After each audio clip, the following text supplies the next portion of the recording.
Hello guys, my name is Behroz and welcome to my channel where I talk about financial and career success. Now in this particular video, I will talk about whether you should go about renting or buying a house.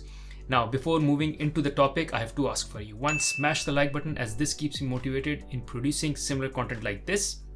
Second, and more importantly, press the subscribe button along with the bell icon so you get notified as soon as I put a new content on this channel.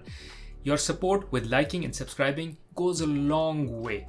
So if you support like this, I will be able to improve the quality of my content and the frequency as well. Now let's move into the topic, which is whether you should buy or rent. Now I would break this answer into two parts, which is one, whether you should buy or rent at all. And if yes, you should buy, then when is the right time to buy? Because many of you have this question, whether this is the right time to buy or not. Interest rates are high, market prices are very high as well. Should I invest now? Should I invest later? And all that. So I will address that part as well. And I will also address the part whether you should buy or you should rent. So make sure you stay tuned till the end of this video for you to have the complete idea. Now let's start with first question, which is whether you should buy or rent. Now the short answer is you should always buy if that is the right time. I will talk about what is the right time, but if you have an option between buying and renting and it is the right time, based on what I will discuss later in this video, then you should always buy. Why? Because this is one of the best ways for growing your wealth.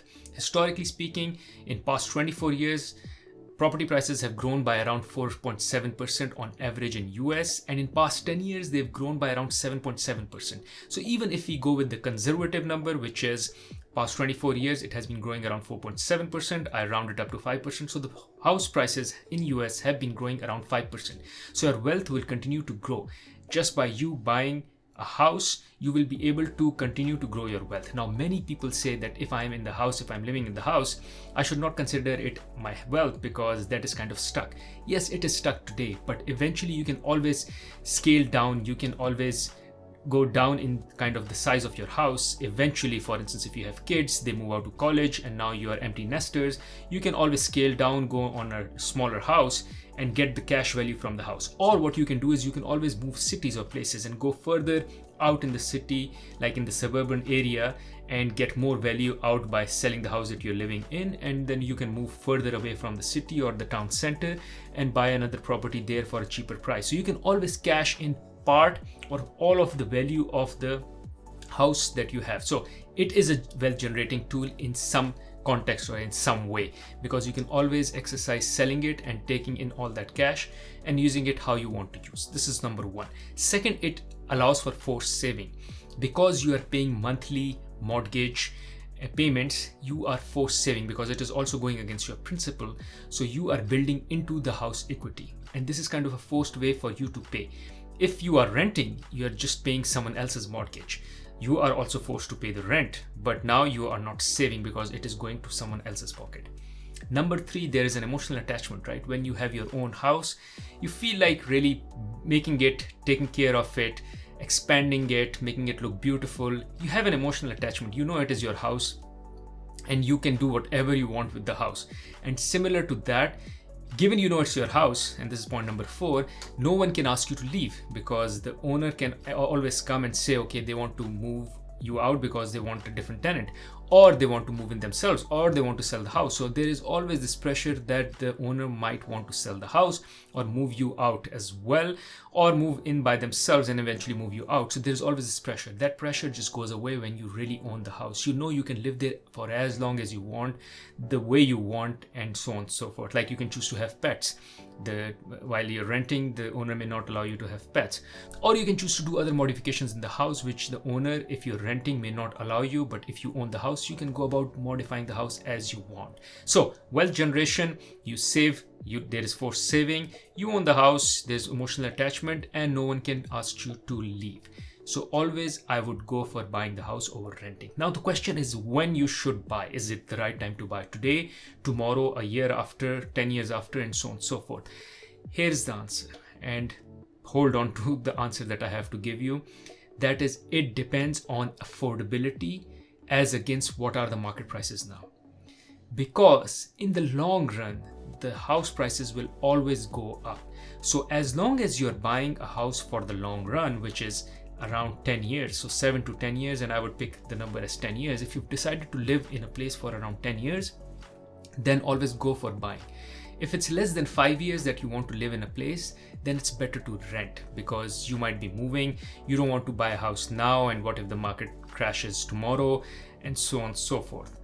However, if you've decided that you will be living in a place for 10 years, the prices of the market, house market, will always go up. This has been the case historically. It will always continue to go up. There may be 1 year down, 2 year down, 2 year up, 1 year up. There might be ups and downs in the short run, but in the long run, it will always go up. So you can't time the market, and don't time the market when you are trying to buy for yourself, especially. Do not time the market. It is more about timing in the market than timing the market, because no one is a fortune teller. No one can tell when the prices will go up, when the prices will go down. However, if you've decided to keep the house for 10 years, you will come out successful. You will come out making money, even if you buy slightly expensive today versus what it should be, or slightly cheaper versus today what it should be. It doesn't matter. Over the 10-year period, you will always come out as a winner. This is one. Second, the cost involved initially when buying the house is very high, because you have to pay the agent fee, some taxes, lawyer and all. It's around 5% of the house value approximately, which you would be paying upfront. So for instance, when you buy the house, you pay that 5% upfront, and then after 1 year, the value of the house grows by 5%. That means you get zero. You get nothing. You paid 5% on year zero, and then after 1 year, you only got 5% back, which is nothing. Similarly, if you take year number 2, it will be somewhere around 2% on average that you would be making. Then number 3 year, you would be making somewhere around 3%. Number 4 year, you would be making somewhere around 4%, and so on and so forth. So the rate of return only increases as you go further out in the years. If you immediately sell the house as you buy, you will be losing 5%. Because of that upfront cost, it is more important that you hold the house for longer. Now, this is not the case with stocks. When you buy a stock, you don't pay any upfront fee. Rather, the fee, even if you pay, is very minimal. And hence, the cost of entry is very cheap. So you can make a return in year 1 and just exit the market. But with property, even if you make some return in year 1, you can't exit because there was a high fee that you paid initially. So hence, always remember, it should be for the long run. So with regards to timing, we've concluded that number 1, when you've decided that you will live in a place, in a neighborhood for 10 years, only then you should go about buying. Second more important piece is affordability. Now under affordability, there are 2 parts. One is always make sure you pay around or more than 20% of the down payment. Anything less would cost you more in insurance. And also what it will do is it will put so much less equity in the house that you will end up paying high mortgage on a monthly basis or high interest on the monthly basis, which will eat up from your monthly expenses. So at least have 20%. That's like the golden rule of having 20% as down payment, and the more is better. And number 2, and more importantly, the total cost, including your mortgage payments and your taxes and everything for the house, should not be more than 25 to 30%. I would go towards 25, but if you're very stretched, not more than 30%. So the total mortgage plus the taxes, so the cost that you incur on monthly basis should not be more than 30% of your after-tax income, not before tax. So let's say your total income is $100,000. After tax, it's around $70,000. And if you are to pay mortgage and the taxes, they should not be more than 30% of that $70,000, which is around $21,000. So on total year basis. So this number divided by 12 would be $1,750, which means that your total expense towards the house, including the principal payment, the mortgage and the taxes per month, should not be more than $1,750.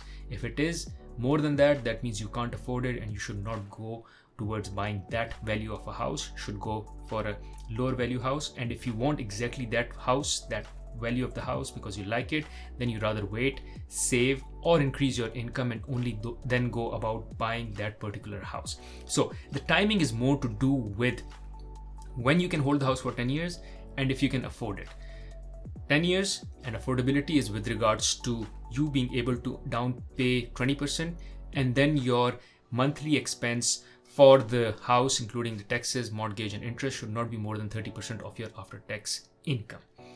Hopefully this video was helpful for you to now be able to decide whether you should go about renting or buying a house. In case you found value from this video, I'm sure you'll find value from another video on my channel where I talk about my personal financial freedom journey. You can check it out here.